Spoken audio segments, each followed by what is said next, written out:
Everyone, कैसे आप सब लोग? बहुत बढ़िया। तो मैं फिर से आपका स्वागत करता हूं हमारे ब्यूटीफुल से चैनल एडू सॉल्यूशन में। और आज मैं लेकर आया हूं क्वाड्रेटिक इक्वेशन का लेक्चर नंबर 5। आपने पहले के 4 वीडियोस देखे होंगे क्वाड्रेटिक इक्वेशन के। अगर नहीं देखे तो यूट्यूब में जाकर सर्च कीजिए एडू सॉल्यूशन क्वाड्रेटिक इक्वेशन 1 2 3 4, आपको चारों वीडियोस मिल जाएंगे।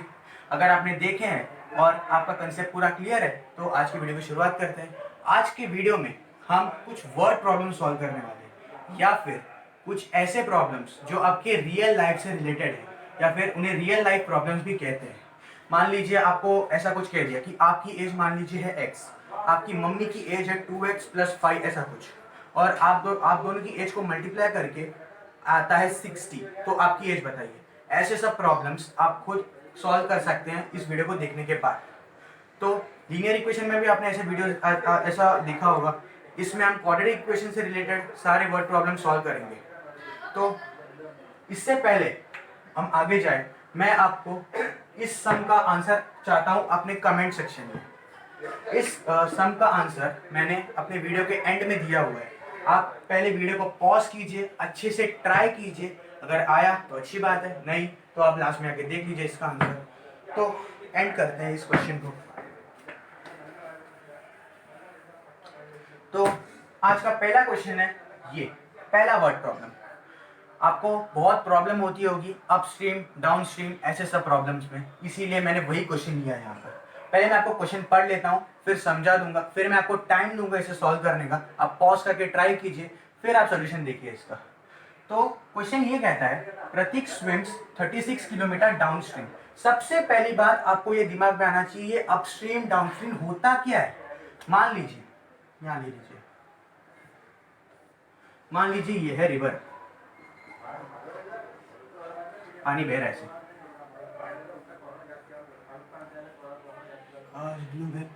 हाँ आते हैं।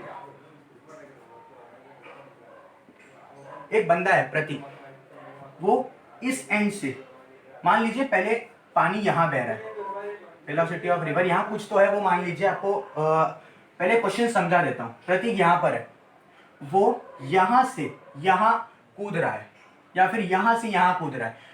मैं आपको अपस्ट्रीम डाउनस्ट्रीम इस क्वेश्चन के हिसाब से नहीं समझा रहा हूँ, मैं आपको जनरल केस बता रहा हूँ। मान लीजिए यहाँ पर एक बंदा है प्रतीक, वो यहाँ से स्विम करके उस तरफ जाना चाहता है, ऐसे ऐसे ऐसे ऐसे स्विम करके उसको ये डिस्टेंस कवर करना है। मान लीजिए ये डिस्टेंस है कुछ x। तो रिवर यहाँ जा रही है, प्रतीक भी अपनी जो वेलोसिटी है वो इसी डायरेक्शन में रखेगा, फोर्स उसी डायरेक्शन में लगाएगा। तो रिवर की वेलोसिटी उस डायरेक्शन में है और प्रतीक की भी जो वेलोसिटी है वो भी उसी डायरेक्शन में है, तो दोनों वेलोसिटीज ऐड होंगी। फिर यहाँ पर आ गया प्रतीक, यहाँ पर आने के लिए मान लीजिए यहाँ से यहाँ जाने के लिए उसे टाइम लगा, मान लीजिए t1 करके, ऐसा आप कुछ भी मान सकते हैं। यहाँ आ गए, फिर यहाँ आ जाइए, फिर प्रतीक मान लीजिए यहाँ आ गए, ये प्रतीक, ये उससे मान लीजिए इनिशियल पोजीशन p1, ये मान लीजिए उसकी सेकंड पोजीशन p2, यहाँ आ गया। बाद में प्रतीक को इस पोजीशन से लेके उस पोजीशन तक जाना है, सेम डिस्टेंस उसे x ही कवर करना होगा। तो वो फोर्स लगाया जा रहा है, लगाया जा रहा है, लगाया जा रहा है। वो देख रहा है कि उसे इस डायरेक्शन में जाने के लिए ज्यादा फोर्स लगानी पड़ रही है, या उसकी ज्यादा एनर्जी जा रही है। क्यों? रिवर इस साइड बह रही है, वो फोर्स उसके ऑपोजिट डायरेक्शन में लगा रहा है। तो फिर रिवर की जो वेलोसिटी रहेगी और उसकी जो वेलोसिटी रहेगी प्रतीक की, वो माइनस होगी। मतलब आप हमेशा देखते होंगे, आप जब स्विमिंग पूल में तैर रहे होते हैं, स्विमिंग पूल में पानी बहरा नहीं होता, बहरा नहीं होता है मतलब बह रहा नहीं होता है। तो जब आप स्विमिंग पूल में तैरते हैं तो आपको नॉर्मल अपनी फोर्स लगानी होती है पानी के ऊपर, क्योंकि पानी किसी डायरेक्शन में फ्लो नहीं हो रहा है। मान लीजिए आप नदी में तैर रहे हैं, नदी एक डायरेक्शन में बह रही है, आप उसी डायरेक्शन में तैर रहे हैं, तो आपको ऐसा लगेगा नहीं कि आप जो क्या कह सकते हैं पूल में तैर रहे थे उसकी ज्यादा स्पीड में तैर रहे हैं। मान लीजिए आप नदी ऐसे बह रही है, आप ऐसे फोर्स लगा रहे हैं, ऐसे तैरने की कोशिश कर रहे हैं, ऐसे ऐसे लगाए जा रहे हैं, लगाए जा रहे हैं, बोलेगा मैं पहुंचूंगा वहां पर, मैं पहुंचूंगा वहां पर, लेकिन पहुंच नहीं पा रहे। क्यों? यहाँ वेलोसिटी है नदी की, यहाँ लगा रहे हैं आप अपनी वेलोसिटी, वेलोसिटी कम होगी, फोर्स ज्यादा लगानी होगी। इसीलिए अपस्ट्रीम वो होता है जो नदी के डायरेक्शन में हो, या in the direction of current of flow. Downstream वो होता है opposite to direction of flow of current, या फिर फ्लो ऑफ वाटर। ये हो गया एक्सप्लेनेशन की बात। तो एक्सप्लेनेशन तो हो गया यहाँ पर, चलो अच्छे से। अब आते हैं क्वेश्चन पे आज के। क्वेश्चन ये कह रहा है प्रतीक स्विम्स 36 किलोमीटर डाउनस्ट्रीम। डाउनस्ट्रीम मतलब रिवर के ऑपोजिट भाग रहा है वो, या फिर ऑपोजिट तैर रहा है वो। वापस मैं सेम डायग्राम बनाऊंगा, लेकिन यहाँ पर नोटेशंस होंगे कुछ। ये मान लीजिए ये रिवर है, मान लीजिए रिवर जो है ऐसी बह रही है, वेलोसिटी ऑफ रिवर आपको वही फाइंड करनी है। आप पूरा क्वेश्चन पहले पढ़ लीजिए। वेलोसिटी ऑफ रिवर आपको फाइंड करनी है। ये पानी भी ले लीजिए, मतलब बोलेंगे पानी नहीं लिया रिवर के अंदर, ये पानी भी ले लीजिए। हो गया। मान लीजिए प्रतीक है यहाँ पे, प्रतीक यहाँ पे है। तो ये जो यहाँ है प्रतीक P1 मान लीजिए उसकी पोजीशन को, उसे तैर के वेलोसिटी ऑफ रिवर को अपोज करके उसे यहाँ पहुंचना है।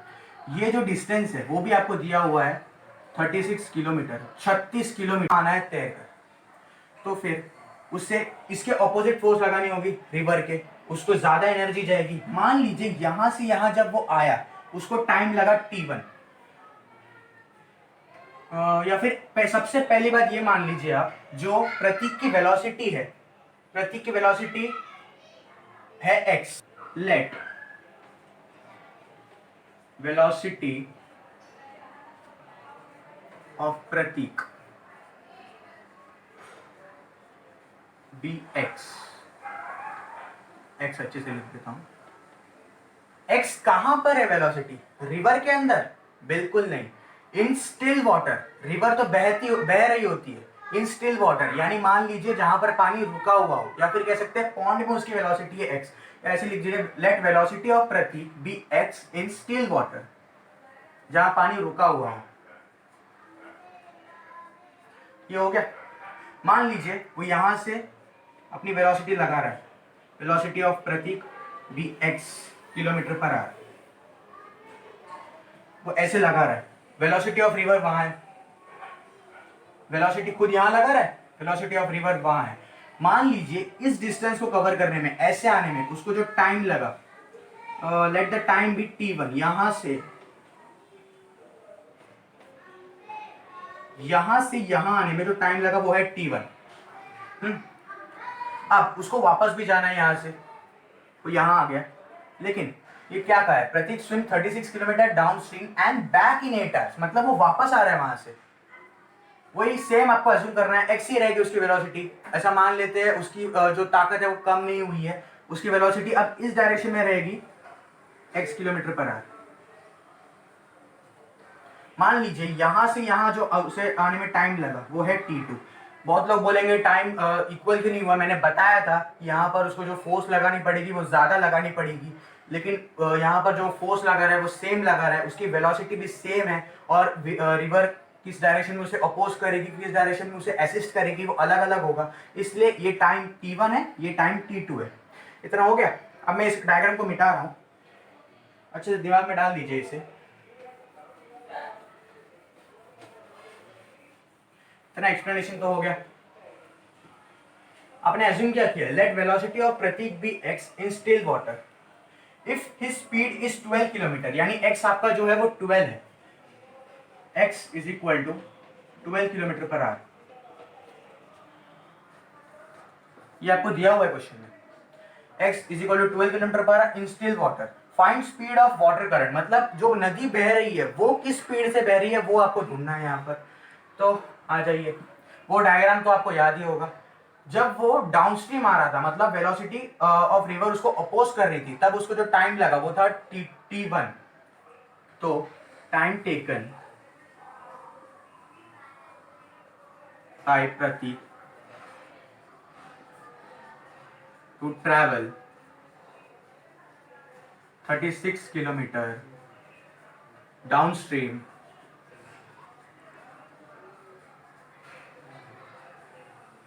is T1 और टाइम टेकन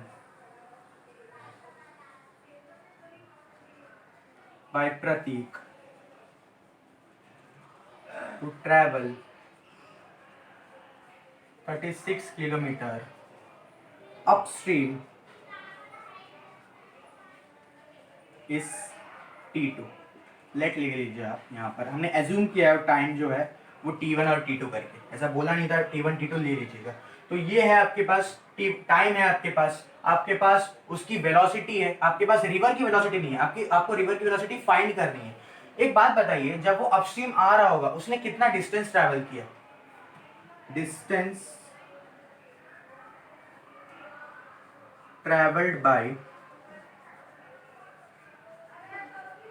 प्रतीक, टोटल डिस्टेंस नहीं है, इन अपस्ट्रीम या डाउनस्ट्रीम। मैं ले लेता हूं डाउनस्ट्रीम में। Distance travelled by Pratik while traveling opposite to water current,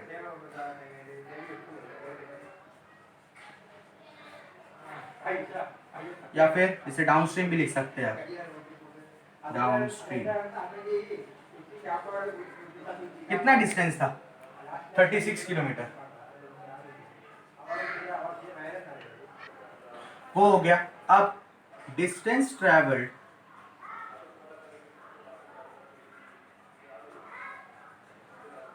bye प्रतीक, वही सेम लिख रहा हूं, नहीं वाइल, या फिर मैं डायरेक्टली लिखता हूं यहां पर अपस्ट्रीम। अपस्ट्रीम जब वो तैर रहा था तब उसने क्या डिस्टेंस ट्रैवल किया? 36।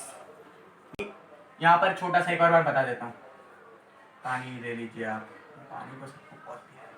हाँ, पानी ले लिया आपने, नदी यहाँ बह रही है, जब वो यहाँ से यहाँ आया उसने ट्रैवल किया 36 किलोमीटर। जब वो यहाँ से यहाँ गया तभी भी उसने 36 किलोमीटर ट्रैवल किया। मतलब जो टोटल डिस्टेंस उसने ट्रैवल किया वो 36 नहीं है, 36 प्लस 36 मतलब 72 किलोमीटर उसने ट्रैवल किया total. Total distance travelled, therefore total distance traveled will be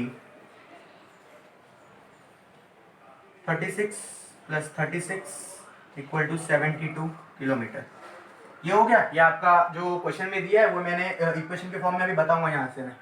तो ये हो गया, ये आप नोट कर लीजिए, चाहिए तो मैं क्वेश्चन मिटा देता हूँ। यहाँ पर देखिए, let velocity of Pratik be x, x 12 के बराबर है। आपको निकालना क्या है? वेलोसिटी ऑफ रिवर, मतलब वेलोसिटी जहां भी तैर रही है, यहाँ तैर रही है, यहाँ तैर रही है, कहीं भी तैर रही है, लेकिन किस वेलोसिटी से तैर रही है, किस स्पीड से तैर रही है, आपको वो निकालना है। तो आपको एक फॉर्मूला याद होगा, distance velocity is equal to distance upon time, या speed is equal to distance upon time. तो speed is equal to distance upon time में यहाँ लिख देता हूँ फॉर्मूला। इस फॉर्मूला को आपको 2 साल हमेशा अपने दिमाग में रखना ही है। Speed is equal to distance upon time.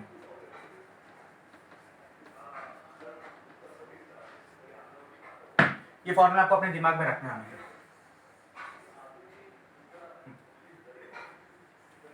ये हो गया। अब इस फॉर्मूला का यूज करेंगे ताकि हम क्वाड्रेटिक इक्वेशन बना पाए। तो पहले बात करते हैं डाउनस्ट्रीम की।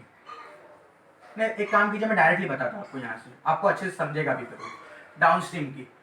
तो एक बात बताइए, जो टोटल टाइम लगा उससे प्रतीक को अपस्ट्रीम भी आने में और डाउनस्ट्रीम भी जाने में, कितना लगा वो सोचना। यहाँ T1 है, यहाँ T2 है, तो क्या total time T1 plus T2 होगा? Total time T1 plus T2 होगा। अब बहुत इंपॉर्टेंट पूछने आ रहा है, आपको क्वेश्चन में दिया था 8 आवर्स, क्या T1 8 आवर्स है या T2 8 आवर्स है या T1 प्लस T2 8 आवर्स है? T1 प्लस T2 8 आवर्स है। यहाँ पर बहुत लोग यहाँ कंफ्यूज हो जाते हैं कि वो यहाँ से डाउनस्ट्रीम आया 8 घंटे में, वापस अपस्ट्रीम गया 8 घंटे में। ऐसा नहीं है, जो अपस्ट्रीम आया और डाउनस्ट्रीम आया टोटल टाइम 8 घंटे है। ऐसा भी मत मान लीजिए कि दोनों 4 के बराबर का, ऐसा भी नहीं होगा। या ऐसा भी हो सकता है ये 2 हो, ये 6 हो, कैसा भी हो सकता है, क्योंकि अपस्ट्रीम आने में उसको जो क्या कह सकते हैं, उसकी वेलोसिटी बढ़ेगी तो उसका जो टाइम लगेगा वो कम रहेगा, डिस्टेंस तो सेम ही है। तो जो टोटल टाइम लगा उसे वो 8 घंटे के बराबर है। अब मैं यहाँ इस टोटल टाइम को यूज करने वाला हूँ, T1 plus T2 is equal to 8। ये speed is equal to distance upon time है, तो टाइम क्या हो जाएगा? डिस्टेंस अपॉन स्पीड, वो आप दिमाग में कर लीजिए, उसमें मैं यहाँ नहीं लिखूंगा। Speed time is equal to distance upon speed. तो सबसे पहले बात करते हैं डाउनस्ट्रीम की। जब वो डाउनस्ट्रीम आया तो उसने कितना डिस्टेंस ट्रैवल किया? Distance travel by Pratik while travelling downstream 36 kilometre. 36। बहुत बहुत बहुत बहुत ज्यादा इंपॉर्टेंट स्टेप यहां करने जा रहा हूं मैं। अब एक बात बताइए, उसकी स्पीड क्या होगी जब वो डाउनस्ट्रीम ट्रैवल कर रहा होगा? आपके पास पूरा बोर्ड है, आप सोचिए उसकी स्पीड क्या होगी। आया दिमाग में? नहीं। आपको सबसे पहला काम इसमें यह करना है, let velocity of river be y. ये सबसे इंपॉर्टेंट काम था, ये आपने किया नहीं, आंसर आएगा नहीं इससे। जब वेलोसिटी ऑफ रिवर वाई है और खुद की उसकी स्पीड है वो 12 है, जब वो डाउनस्ट्रीम आ रहा रहेगा तब अब ये दोनों को यूज करना है आपको। अब उसकी डाउनस्ट्रीम की वेलोसिटी क्या होगी? नेट डाउनस्ट्रीम की वेलोसिटी उसकी क्या होगी ये सोचिए।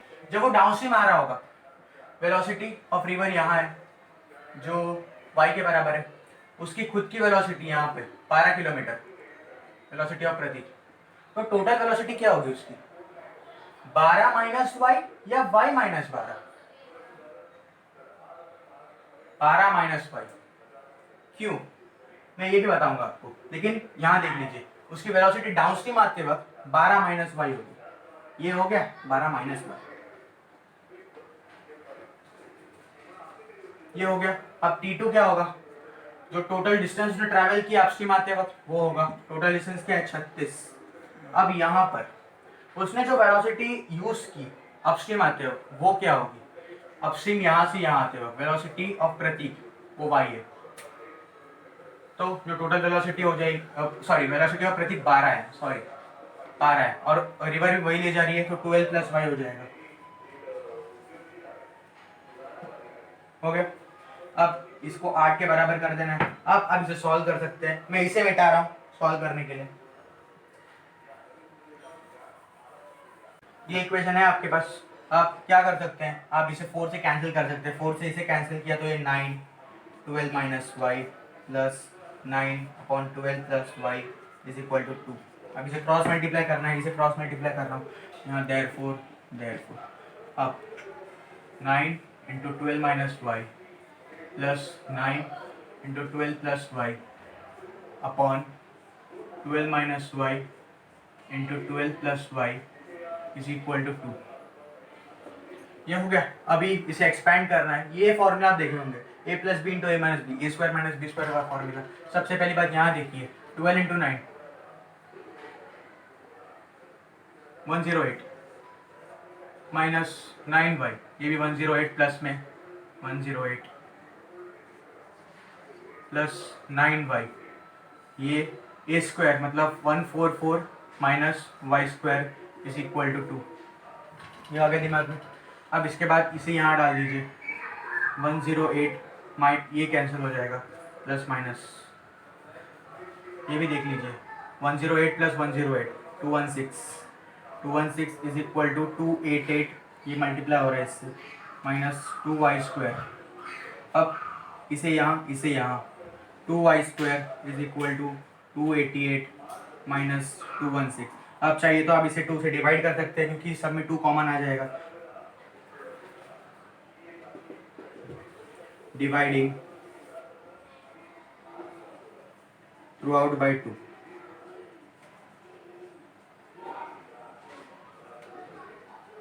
we get y square equal to 144 minus 108, y square 36, then for y equal to plus या minus 6।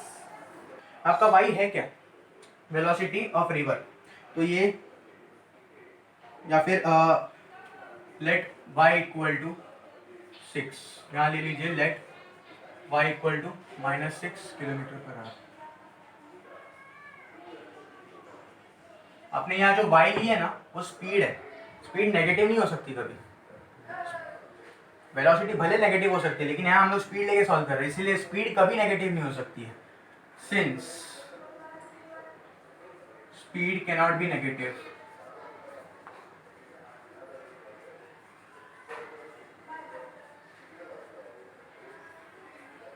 y equal to -6 kilometre per hour is not acceptable. ये तो therefore y equal to 6 kilometre per hour. Therefore आप last में answer करके लिख देंगे therefore velocity या फिर स्पीड ऑफ रिवर, वेलोसिटी मत लिखना, speed of river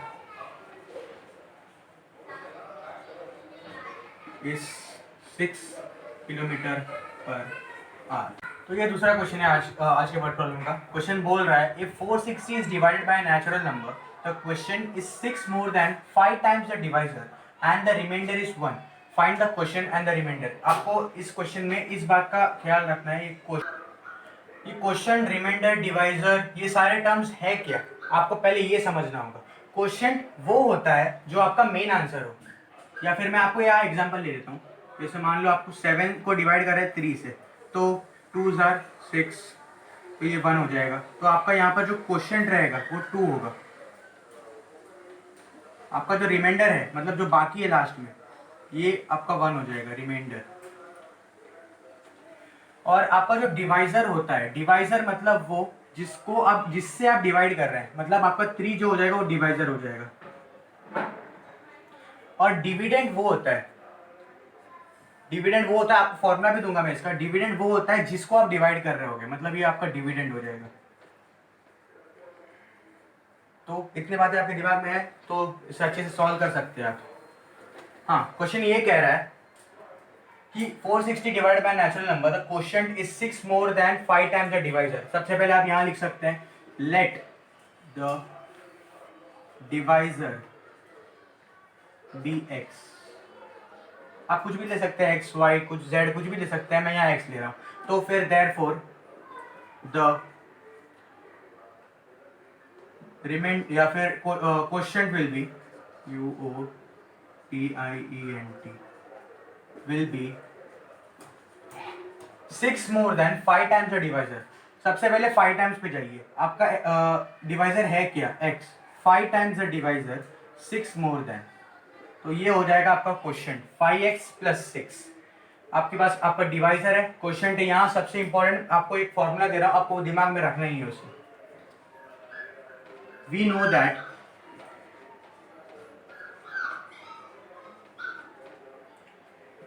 dividend is equal to divisor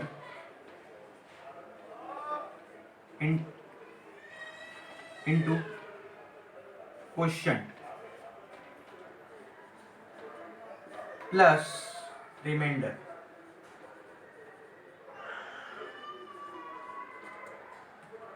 ये फॉर्मूला आपको अपने दिमाग में रखना ही है, आपको अपने दिमाग में रखना ही है। Dividend is divisor into quotient plus remainder. आपको मैं इसका मतलब भी पता है डिविडेंड, डिवाइजर, क्वोशिएंट, रिमाइंडर होता क्या है करके।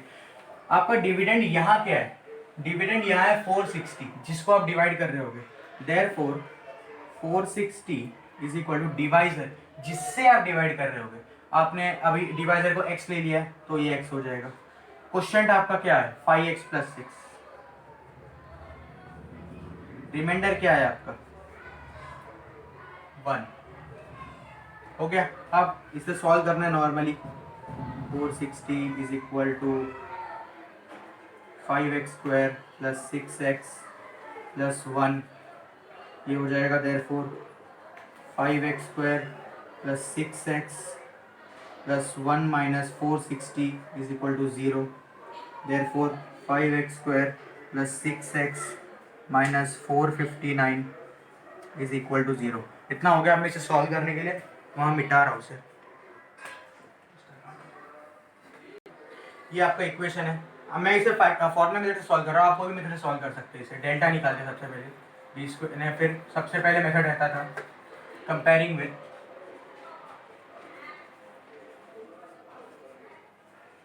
ax² + bx + c = 0। we get a = 5, b = 6, c = -459। ये हो गया आपका। अब आपको क्या करना है, यहाँ पर डेल्टा निकालना है, b square minus 4ac, b square 36 हो जाएगा यहाँ पर 4 इंटू 5 इंटू 459, माइनस है, माइनस माइनस पॉजिटिव डायरेक्ट लिख रहा हूँ यहाँ पर मैं, तो 36, 5 हो जाए 20, 459 इंटू 2, 459 इंटू 20, 8 हो जाए 16, 10 11 9, 9180, 9180 को ऐड करेंगे इसमें 6 8 9 10 11 2 9216, ये आपका डेल्टा हो जाएगा। इसके बाद बाय यूजिंग फॉर्मूला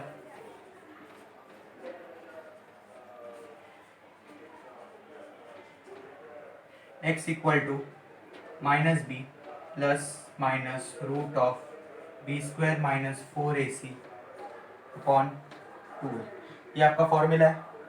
अब मैं इसे मिटा रहा हूँ यहाँ पर,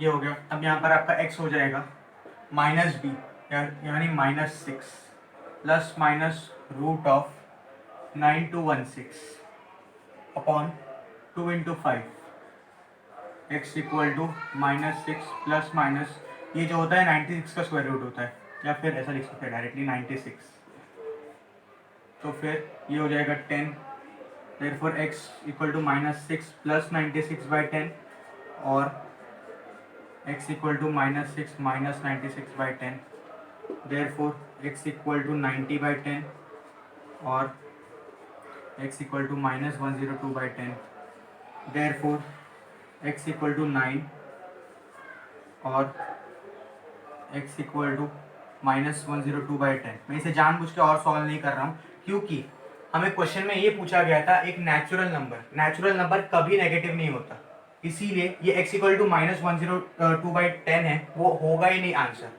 तो फिर लास्ट में आपको ये लिखना है, since natural number cannot be negative,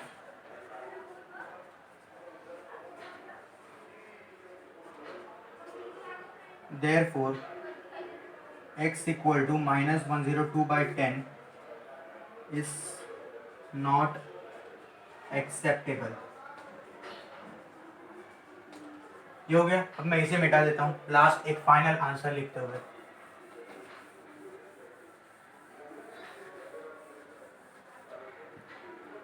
ये हो गया therefore x is equal to 9। लेकिन आपको यहाँ देखना होगा आपका x है क्या, x था आपका divisor, therefore divisor is equal to 9, ये आपका डिवाइजर हो गया। अब आपको और एक निकालना था quotient is equal to 5x plus 6, ये आपको आपने एज्यूम किया था या फिर आपने निकाला था, वो हो गया। आपकी x की वैल्यू है 9, तो आप यहाँ डाल सकते हैं 5 into 9 plus 6, 9 5 45 plus 6 equal to 51। Therefore आपको फाइनल आंसर करके लिखना है यहाँ पर, therefore divisor is equal to 9 and quotient is equal to 51। That's your final answer। तो अब बारी है आपके वो सरप्राइज क्वेश्चन के बारे में। ये वो आपका सरप्राइज क्वेश्चन और ये उसका पूरा सोल्यूशन, आप इसे देख लीजिए, अगर नहीं अगर आया भी होगा तो भी अच्छी बात है, पूरा इससे अच्छे से समझ लीजिए मैंने क्या किया है यहाँ पर। अगर कोई भी डाउट रहता तो कमेंट सेक्शन में मुझे पूछिए इसके बारे में, मैं ज़रूर आपका डाउट क्लियर करने की कोशिश करूँगा। तो इसके आज के वीडियो में इतना ही। अगर आपको रिकैप वीडियो चाहिए होगा उसके बारे में आप हम बता दीजिएगा, हम ले लेंगे। तो आज की वीडियो में इतना ही, तो stay tune for the next video. और अगर आपको वीडियो अच्छा लगा हो तो प्लीज़ इसे लाइक कर दीजिए and subscribe our channel Edu Solutions. Thank you very much.